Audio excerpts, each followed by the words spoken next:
Les chefs du peuple s'établirent à Jérusalem. Le reste du peuple tira au sort pour qu'un sur 10 vienne habiter Jérusalem, la ville sainte, et que les autres demeurent dans les villes.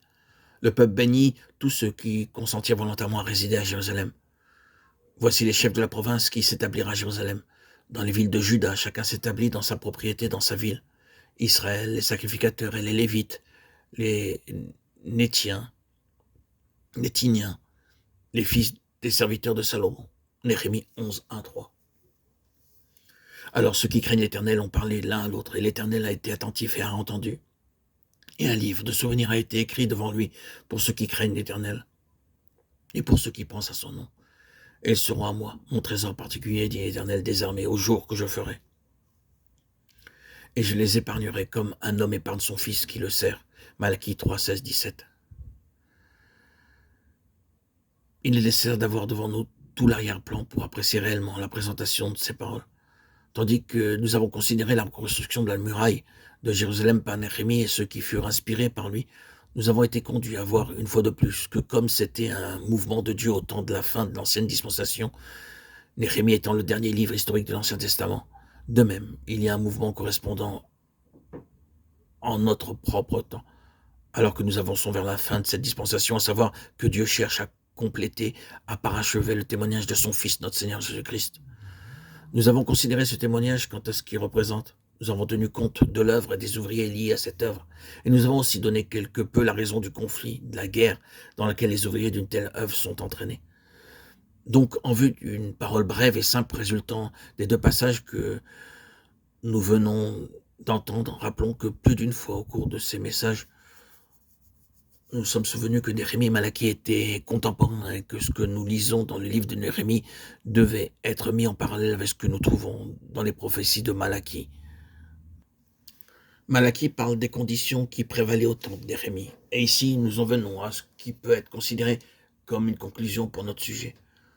Dans ce 11e chapitre du livre de Néhémie, il est fait mention d'une offrande particulière au Seigneur. Et dans Malachie 3, d'un trésor particulier du Seigneur. L'offrande particulière, comme vous le remarquez, n'était pas à présent une dîme de choses. La dîme matérielle a été traitée, mais voici la dîme d'un peuple, une dîme du peuple tout entier, la 10e partie de ceux qui étaient retournés et qui s'étaient engagés dans cette œuvre de reconstruction de la muraille. Et cette 10e partie devint une offrande volontaire particulière au Seigneur. Soulignons pour le moment cette question de la 10e partie, que nous l'aimions ou non, que nous soyons prêts à l'accepter ou non, le fait demeure. Il en a toujours été ainsi.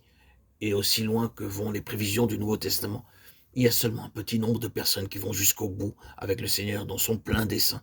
Après tout, le criblage qui avait eu lieu, premièrement celui de Babylone lorsqu'une compagnie est revenue de captivité, et ensuite un second criblage lorsque quelques-uns en plus revinrent après ceci, nous nous trouvons ici à une espèce de criblage final. Alors que le nombre est encore davantage réduit, c'est seulement la 10e partie qui demeurera volontairement par leur propre choix à Jérusalem, juste la 10e partie. Il semble qu'ils correspondent à Malachie 3, 16, 17, cette compagnie qui craignait l'Éternel et pensait à son nom. Parce que vous remarquez que l'Écriture poursuit en disant, ils seront à moi, mon trésor particulier, dit l'Éternel, au jour que je ferai. Ils seront à moi, mon trésor particulier, dit l'Éternel des armées, au jour que je ferai, et il a fait un rapport officiel à leur sujet. L'Éternel a été attentif et a entendu, et un livre de souvenirs a été écrit. Un rapport officiel fut conservé.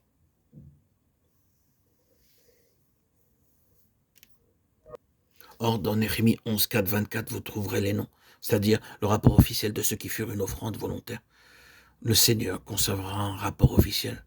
Il composa un livre de souvenirs, consigna les noms de ceux-ci et dit, les concernant, qu'ils sont un trésor particulier, quelque chose qu'il garde précieusement et spécialement.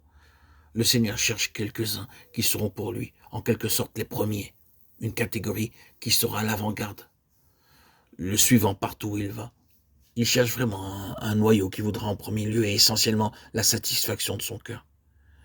Tandis qu'il cherche et scrute une grande multitude, car il a aujourd'hui sur terre une grande multitude à lui. Il ne peut être déclaré que tous ceux qui portent son nom, qui sont au Seigneur, le suivent complètement et sont entièrement guidés par lui, ou veulent agir ainsi. Non, il n'en est pas ainsi. Mais il cherche cette dîme de son peuple, cette représentation de la 10e partie qui répond au désir de son propre cœur. Ils sont pour lui particulièrement précieux. Ils seront à moi mon trésor particulier, dit l'Éternel, des armées au jour que je ferai. C'est là l'issue finale de cette question du témoignage complet qui ira volontairement jusqu'au bout avec le Seigneur, sans s'occuper de ce qu'il en coûte.